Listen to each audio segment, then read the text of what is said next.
that in. It's fresh.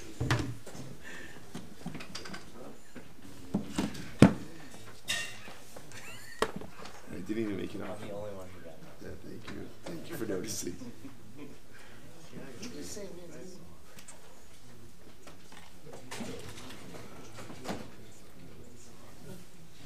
All right, Jabbo, say good morning. Good morning. Incredible daf ahead of us today. Very exciting stuff. We are picking, not stuff, very exciting, beautiful Torah. Today's daf is Saturday, K95. We are picking up at the top of 95. Literally the first word. Both our shir this morning and our shiurim this month are dedicated by Sani and Malka Esterson in commemoration of the yardates of their parents, Ludwig Stiefel, Yitzchok Leib ben Aaron HaKohen, and Hinda Esterson, Hinda Bas Henech Ephraim, Zichron Levracha. We hope that on the merit of our Talmud Torah, their neshamas will have an aliyah and the family a nechama. Let's begin. So hopefully you saw the pictures I put out on the WhatsApp group last night. I thank you to Gil Horowitz for sharing them with me. He was at that bakery. I sent you the link to that bakery. So very interesting. Although I got a number of comments back that seemed to be a little bit disappointed in those pictures. I guess people were hoping for something prettier. So I'm sure they were prettier in the Beis HaMikdash. I think that's just kind of like a wonderful. Remember again, there are also more specialized molds. We're going to discuss more specialized baking processes, but at least it gives you an idea as to what we're looking at. So also, let's begin. Meisvei says the Gemara.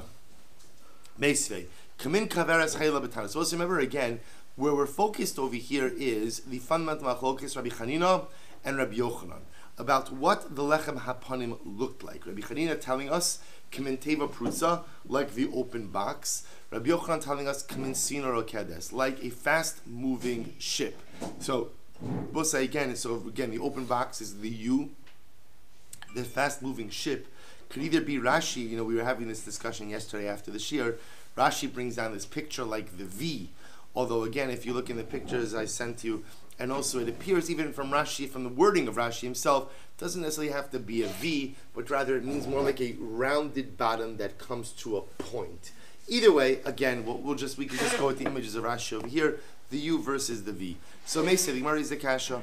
Kamin kaveras hayla b'tan. Rabbi will say there was like a type of basket inside the oven in which they baked the lechem apanim. V'dome kimin tavla mirubas. And Rabbi will say it was like a square basket. So we'll say, so the Gemara says, Upia dome kimin. So we'll say, so again, what do you see from here? This would seem to support the view of Rabbi Chanina, that in fact the loaves were like an open basket, and would be a contradiction against Rabbi Yochanan, to which the Gemara says not necessarily. Ema upiha dome kimin tabla merubah. So we'll say it is possible that maybe the opening of the basket was squared, but maybe the bottom of the basket was actually pointed. Okay, so no raya either way. Tanya command damar kimin sina. Okay, there's supposed to have a brisa that supports the opinion who says that the bread was shaped like a fast-moving ship. Disanyo arba senifin shalzav hayusham mifutzalan meroshehem kimin dakronin hayu shesomchin bahanas alechem.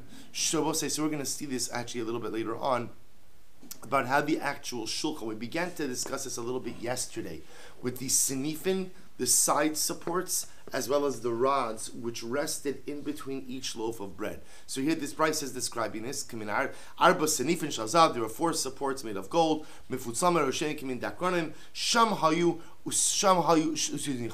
shesomchin bahenes halechem. These rods and these side supports would support the bread. Shudome kimin svina rokedes. I will say, what was the bread like? The bread was like a fast-moving ship. Okay, see here you have a brisa that does support the opinion of Rabbi Yochanan that the lechem apanim was shaped with a, we'll call it like the V. So again, this machlokes still stands. We'll discuss the resolution of it shortly. Lechem apanim, we'll say, it's actually fascinating. Lechem apanim nifsal b'masa'os, so you know nifsal b'masa'os. Supposed to listen to this. Does the lechem apanim become puzzle when the Mishkan would travel or not? I'm both saying, now look at Rashi. Good. We're back, by the way, again, like I said yesterday, to one parish of Rashi. So this is Rashi. Take a look at the last wide line on top. Nifsal b'masos. Listen to this case. Kishenosin Yisrael b'midbar. When Klal Yisrael would travel in the desert, umefarkim hamishkan, and they would go out and disassemble the Mishkan. V'nosim hashulchan im halechem, and they would transport the shulchan with the lechem. Kedichsev hashulchan upon him yifresu beget chilas minifsa lechem biyotze. This is actually fascinating. Let's take a regular case. The Mishkan is standing. I go ahead, I grab a loaf of lechem upon and bread, and I take it outside of the Mishkan. We'll say, what's the halacha? What's the halacha? It's possible. Why?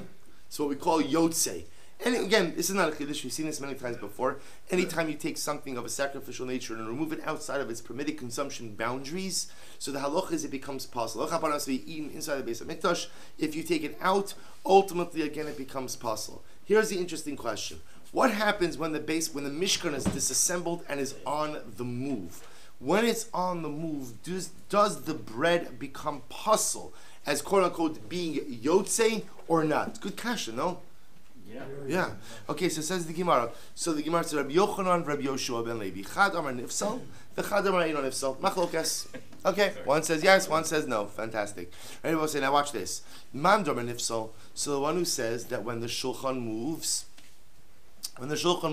so the bread becomes possible. D'chsiv kasher yachanu kein yiso. Because we'll say the pasuk says, literally again, the way that they camp, that'll be the way that they travel. Which means what? We'll say just as when the Mishkan is at rest, right? When it's at camp, so when it was at rest, ultimately the bread becomes possible with yotze. So too, ultimately again, when it travels, it also becomes possible with yotze. Good.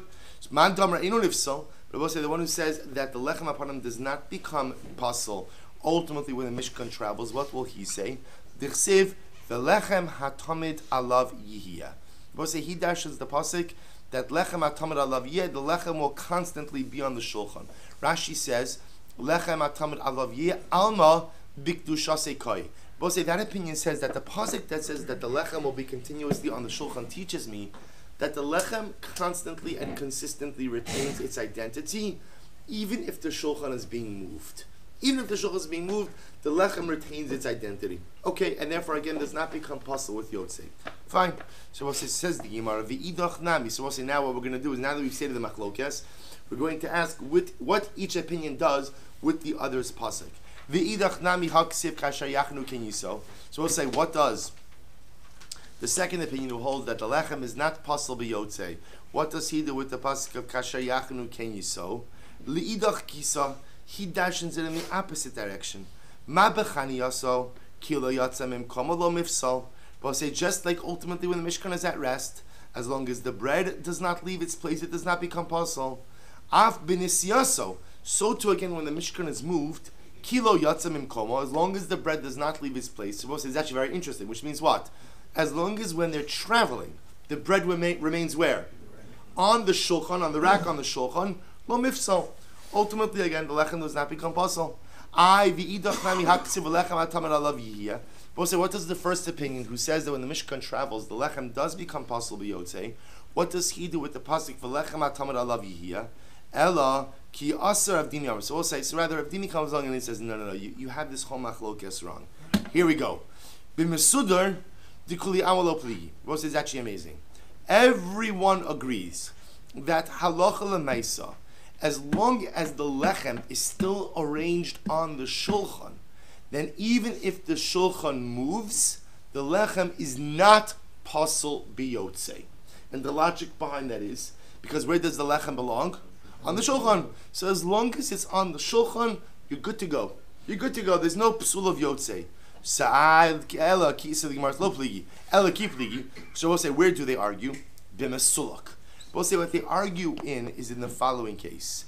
What happens if halacha l'maisa is time to travel, and they take the loaves off the shulchan in order to travel? Rashi says, b'mesulok, shadayin lo yigiyaz malasalik izeh, ad shenasu, mikomokum misacha machana alevim, hu shenosin o soniman, ima meshkan. So we'll say, so the interesting question over here is as follows. Let's say, so again, according to Rav Dimi, everyone will agree that halacha l'maisa, what?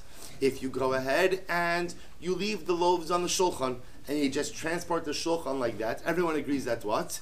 That the bread is fine. The shaila is what happens if you're traveling now, I take the loaves off the shulchan. Now Rashi actually points out over here, but the loaves will still travel with the shulchan.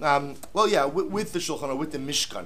So the loaves aren't being taken out of what we call machane shechina or machane leviyah. They're still going to be in the machane, but they're off the shulchan. So do they become nifsal biyotze or not? See, you understand the complexity of this shayla? They're still technically within the confines of the Mishkan because they're traveling with the Mishkan. The problem is what? It's on the move, right? It's on the move. It's not in the same place. So what's the impact on the bread? So the Gemara says, Mandam or nifsal. So the one opinion who says that once you take the bread off the racks and the Mishkan moves, so the bread becomes pasal biyotze.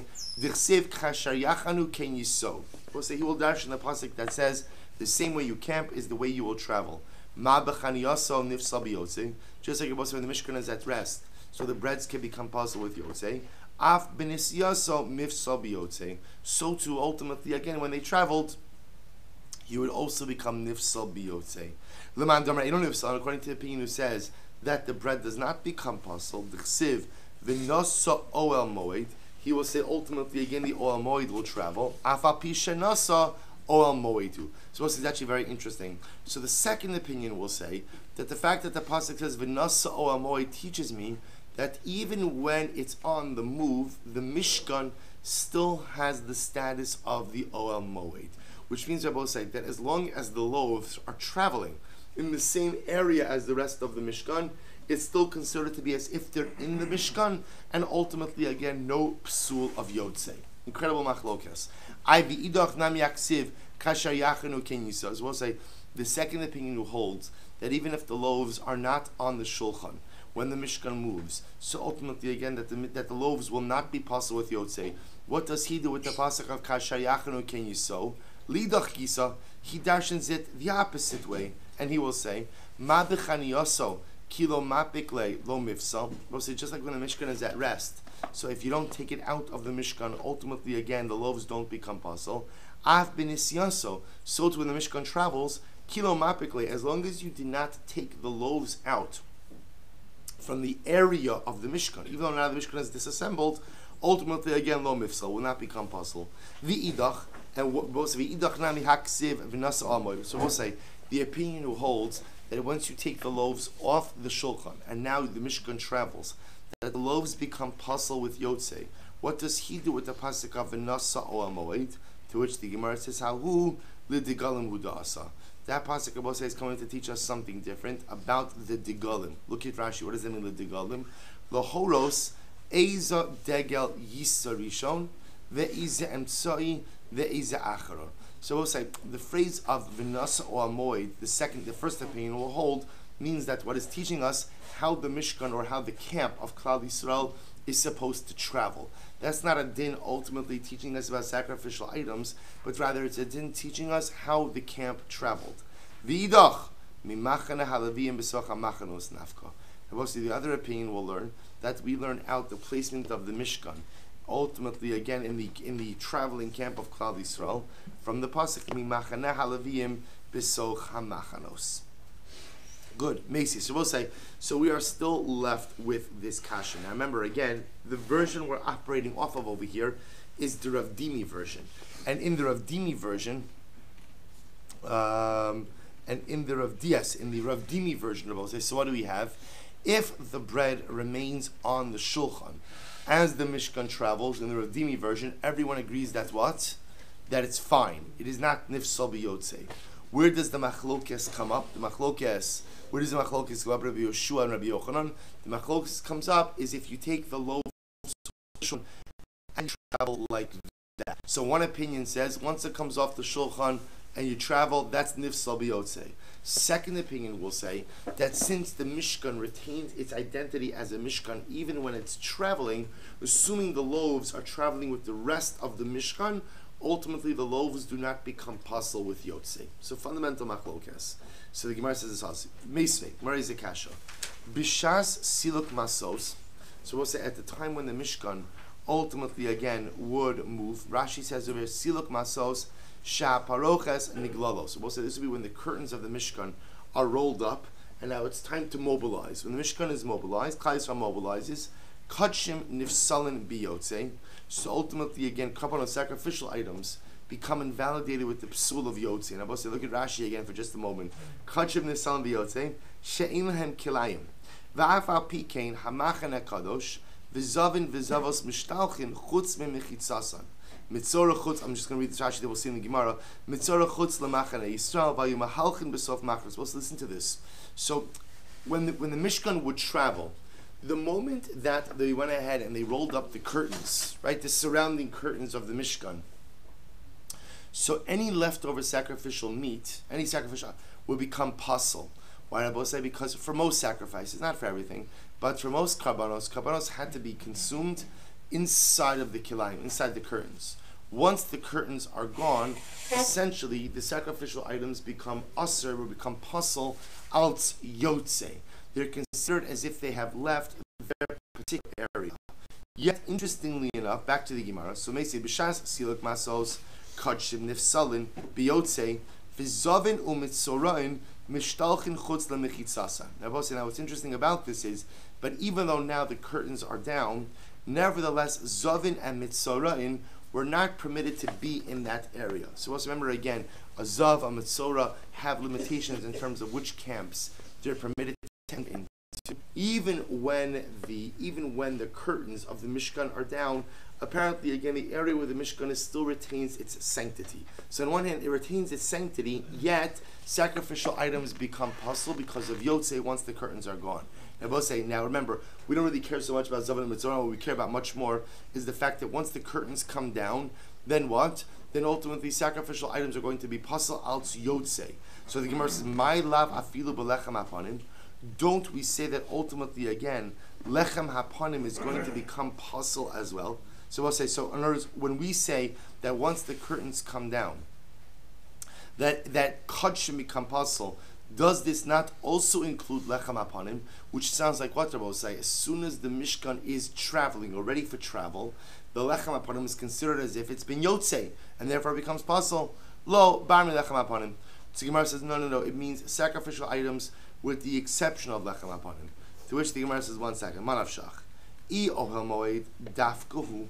So I'll say, ultimately again, if you say that it's called the ohel moed all the time, in other words, even when it's traveling, in other words, adai nikra ohel moed, afilu beisam asals, like Rashi says, if you hold that it's called ohel moed, we'll say, look at Rashi, afagav duhuglu aparoches kediktani. So if you hold that it's always called ohel moed, even when it's traveling, then afilu kachim nami. Then ultimately, again, even other sacrificial items should still be kosher, even once you roll up the curtains. I ohel moed lav dafkahu, and I will say, if you hold that it's only called ohel moed when it's set up, but once you go ahead and you begin to deconstruct it, it's no longer ohel moed, then what? Afilu lechem hapanim nami. Then I will say, even lechem hapanim should be pasul as well. Eliki aser ravin amar b'mesudar umar sabra b'mesulak v'lo pligi. So we'll say, ultimately, says the Gemara, you're right. What they're really talking about is two different cases. We'll say, take a look at Rashi for just a moment. Eliki aser ravin amar ohel moed lav dafka dila degalim u'da'asa umar demachshir b'mesudar dichsiv lechem tam dalav yiyeh umar depasal b'mesulak. Both say they're referring to two different cases.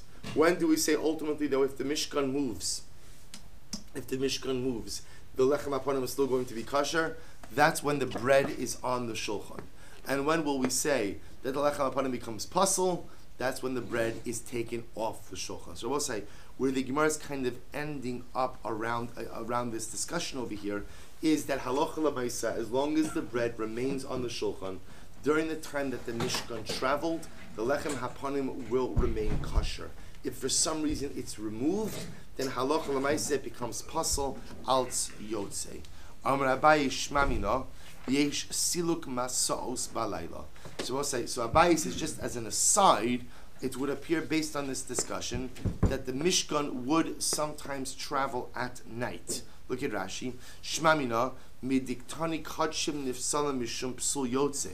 We both say from the fact that the Brisa said before that halacha l'maisa, when you take down the curtains, so the kachim become aser alt yotze, that teaches us that you could travel, the Mishkan could travel at night. Rashi says, yesh siluk masos balayla, shim haya na'ala ha'anon balayla, hayunosim miyad.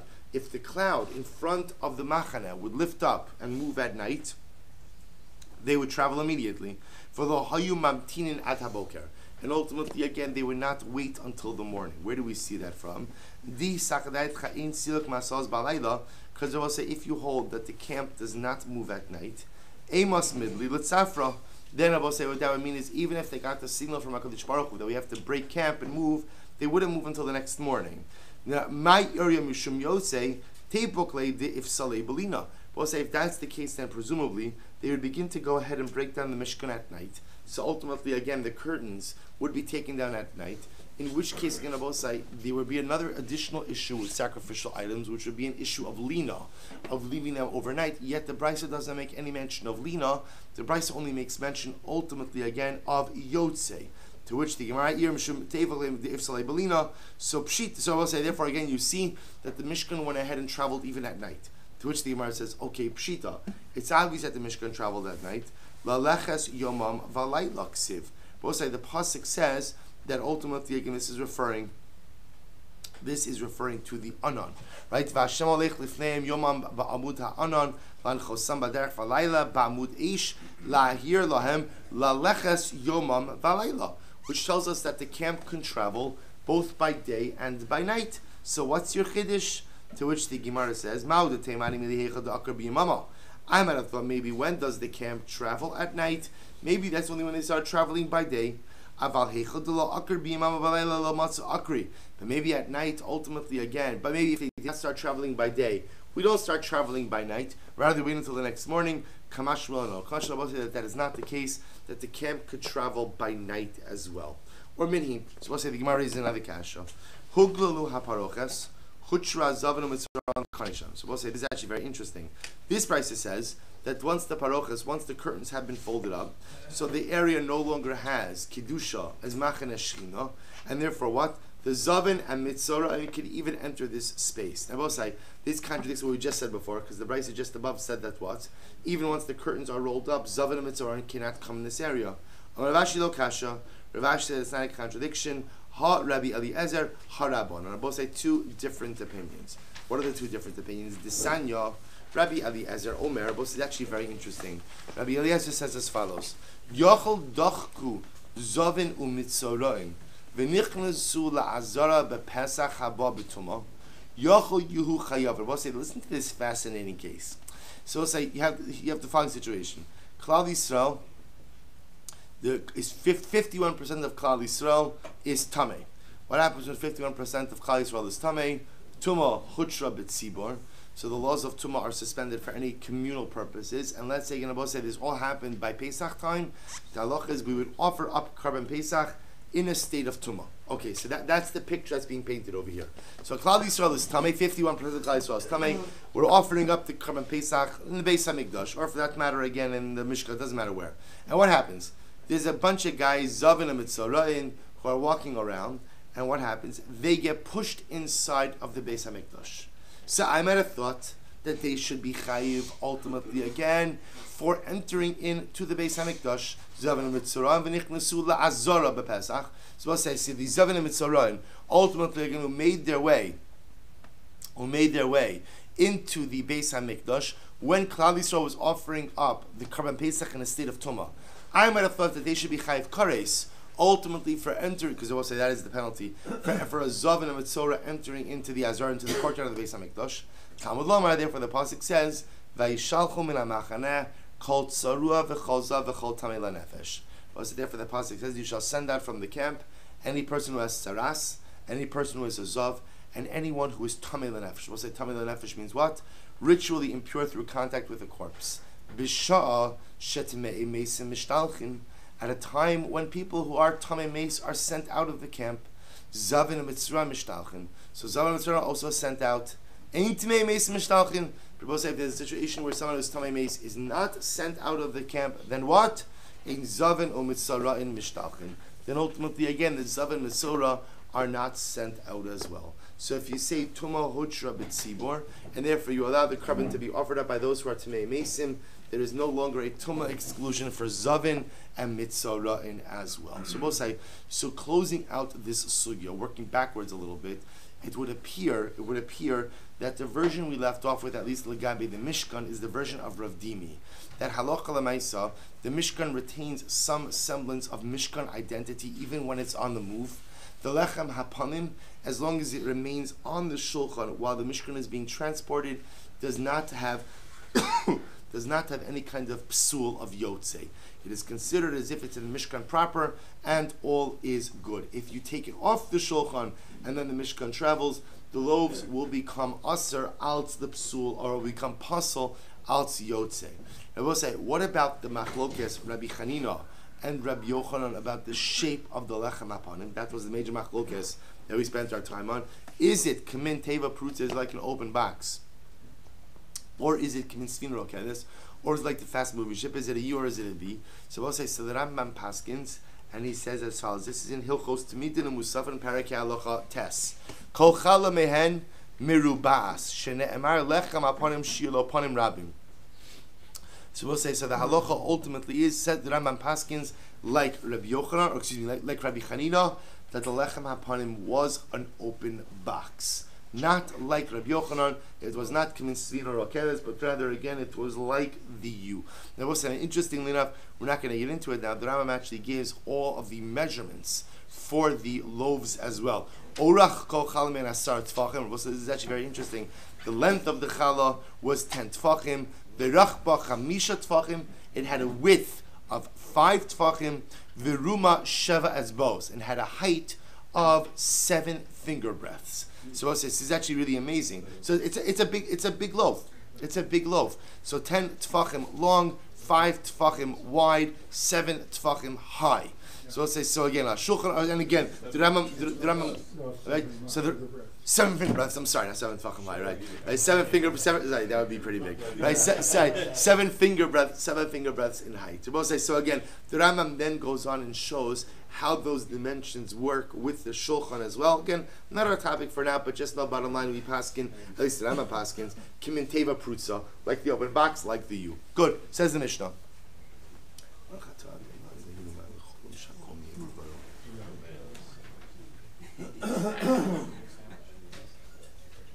Okay, we'll say, let's go weiter. So let's listen to this. Still continuing on the topic of lechem hapanim and shtei alechem. So whether the shtei alechem al lechem hapanim lishasan va'arichasan b'chutz. I will say you are permitted to go ahead and knead the dough and arrange the dough. Arichasan means to arrange the dough b'chutz, which I will say sounds like what you could. This could be done. The kneading of the dough and the arrangement, or the shaping of the dough, can be done outside of the but the baking itself must be done inside of the Beis Hamikdash. Ve'inon dochos es haShabbos. And I will say, the making of the lechem hapanim as well as of the shtei alechem is not docha Shabbos. So we have to discuss ultimately what that means as well. Rabbi Yehuda says, Kol ma'aseh mifnim. Rabbi Yehuda says no. The entire process of making the lechem hapanim as well as the shtei alechem has to be done inside of the Beis Hamikdash. Rabbi Shimon Omer, the Olam Haviragil Omer. Rabbi Shimon says a person should always be accustomed to say Shtei alechem v'lechem hapanim ksheros ba'azora uksheros bebeis pagi. Rabbi Shimon says a person should always be accustomed to say that making of the lechem hapanim and the Shtei alechem is kosher if you do it in the azara inside the Beis Hamikdash, and it's also kosher if you do it in beis pagi. We'll say what's beis pagi? Look at Rashi in the Mishnah. Uksheros bebeis pagi bechol Yerushalayim. Beis Pagi says a reference to all of Jerusalem. So Rabbi Shimon says that you can make lechem hapanim and shtei alechem inside the Beis Hamikdash, or you can go ahead and make it and even bake it in Yerushalayim as well. So fundamental machlokes. So the Gemara says haguf akasha. The Gemara says you are posing an inherent contradiction. How so? Amrit lishasan v'arichasan b'chutz. The Mishnah begins by telling me that I could knead the dough and shape the dough, arrange the dough, even out for lechem hapanim and shtei alechem outside of the Beis Hamikdash. Alma midas yavesh lo niskacha. So we'll say now what that sounds like is as follows. Remember, in order to go ahead and get to the point that I'm kneading the dough and shaping I have to measure out the flour. And it's kodesh. The measuring utensil that measures out the flour must not be a klisharis. Because if the measuring utensil was a klisharis, then what? Then the flour would be kadosh. If the flour is kadosh, then what? Then it could only be manipulated or it could only be worked inside of the Beis HaMikdash. The fact that you're telling me that I can knead and shape the dough outside of the Beis HaMikdash tells me that the utensil used to measure the flour, we call the midas yavesh, the dry measure, lonis kadsha, ultimately again is not consecrated. Vaf yasan bifnim, and furthermore you're telling me, but it has to be baked inside of the Beis HaMikdash. Alma midas yasan kadsha. So also what that sounds like over here is that the means reference to the oven is kadosh. So we'll say, so what sounds like you're telling me over here is that the measure, the dry measure for Yisarov is not kadosh, but the oven is kadosh. Amar Rabba, so Rabba said, Hiksha Adam Kasha Shukasha Kabarzal. A very, a strong-headed man asked a strong question that is as strong as iron. Umar and Rabba say, who is this strong man who asks strong questions? Who is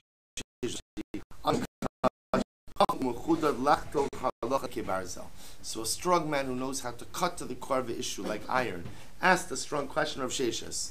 So the Gemara says, my kasha, so what's the question? Dilma, Isaron Lamakadesh, Tamar Makadesh, say, yeah, maybe that's the halacha. Maybe the Isaron, the dry measure, to measure out the flour, is not considered to be a klisharis, and therefore again it's not Mekadesh the flour, and the oven a klisharis, and therefore isn't Mekadesh the loaf. So I mean, why Gemara is both say?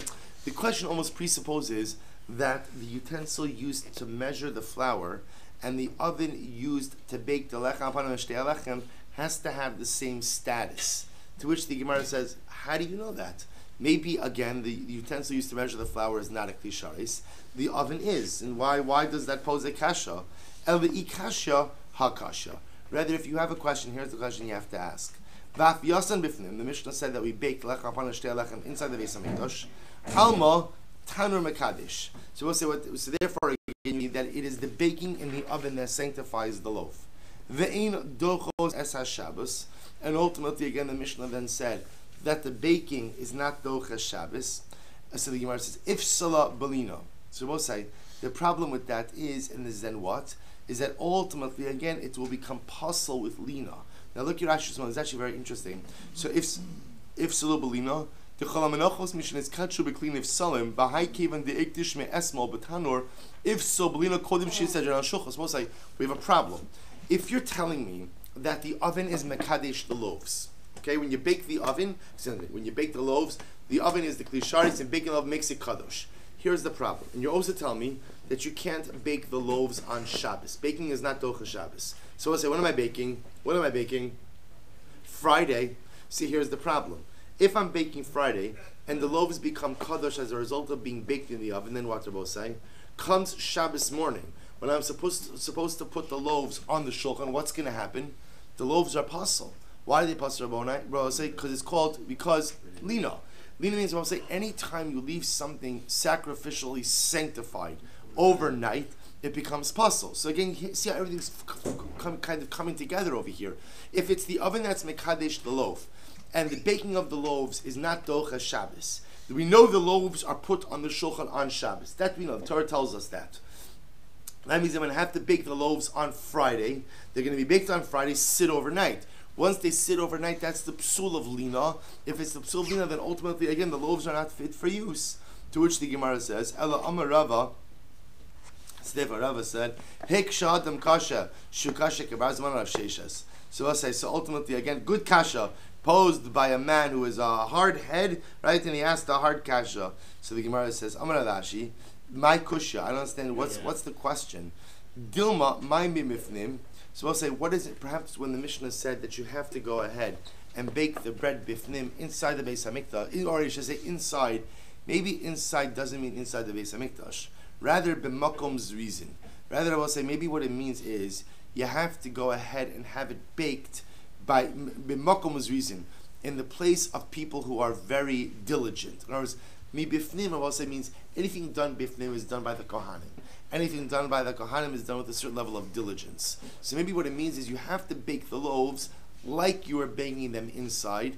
Namely, this should be done in the presence of the baking should be done either by Kohanim in the presence of Kohanim, who will serve like the mashkichim, who will oversee the process with incredible diligence. But lav dafka that it has to be made inside the Beis Hamikdash. Maybe it could even be made outside. And I will say if it can be made outside, wonderful. Why? Because then I can make it on Friday. And because it's not sanctified, therefore what? It doesn't become puzzle with lina. I could bring it to the Beis Hamikdash then on Shabbos, or I could even bring it to the Beis Hamikdash on Friday. It doesn't make a difference, and place it on the shulchan and sanctify it through placement on the shulchan on Shabbos. So the Gemara says, reason of Rav Ashi Berusi. Rav Ashi's ultimate, his statement is mistaken. Manavshach, because I'll tell you why. Iafia be'inan's reason, because if you want to say the baking requires the presence of zrizin, people who are zariz, lisha va'aricha, nami ba'inan's reason. Then ultimately, again, the kneading and the arranging of the dosh also requires reason. Ve'ilisha va'aricha lo ba'inan's reason. And we'll say if at the end of the day, lisha and aricha do not require the presence of kohanim, afia nami lo ba'inan's reason. Then the baking should also not require any kind of reason. Therefore, what? Ela Rav Ashi Berusi. Rather, we'll say what you have to say is that the statement of Rav Ashi ultimately is going to be mistaken. Fine. So says the Gemara, Rabbi Huda Omer. So we'll say. So again, we're still not exactly sure as to what is happening over here. So remember, again, we know that we have a little bit of a problem, and our problem is if you tell me that it is the tanor, if you tell me that it is the baking in the oven, that ultimately goes ahead and creates the kedusha, and then ultimately again, how do I avoid the problem of lina? Right? If I'm baking and you tell me it's not Tocha Shabbos, I have to bake it on Friday, it's going to sit overnight and not be placed on the shulchan till the next day. How do I avoid the issue of lina? So hold on, we're not finished yet. Rabbi Yehuda Omer Kol Ma'aseim Bifnim. So what's Rabbi Yehuda is of the opinion that halacha lemaisa. I'm trying to do this now. Okay, well, fine. Let's do the Gemara first. So Rabbi Yehuda says everything about lechem hapanim was done on the inside of the Beis Hamikdash. So it says the Gemara, Amar Rabbi Avo Bar Kahana, Ushte Mikra Echadash. So we'll say, so understand what's happening over here. You've got the Tanakama saying that when it comes to the Shtei HaLechem and the Lechem HaPanim, the kneading and the arranging of the dough was done outside, the baking was done inside. Rabbi Yehuda says everything is done inside.